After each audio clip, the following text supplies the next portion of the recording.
শুভকামনা নিয়ে একটা গল্প বলে আমি 6 নম্বরে যাচ্ছি।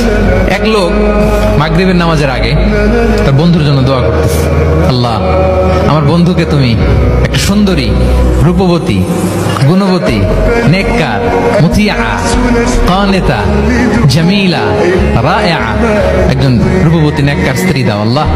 কতদিন ধরে তার বিয়েটা ঝুলে আছে, আল্লাহ তুমি ব্যবস্থা করে দাও, সুন্দরী নেককার আল্লাহওয়ালা।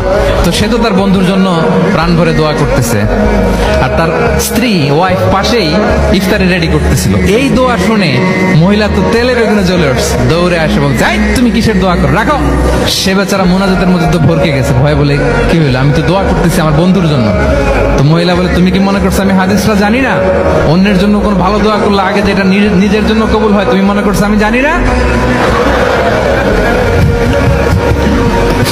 তুমি ভাবছো হাদিস শুধু তুমি একা জানো, আমি জানি না? না কি সব দোয়া করে এগুলা?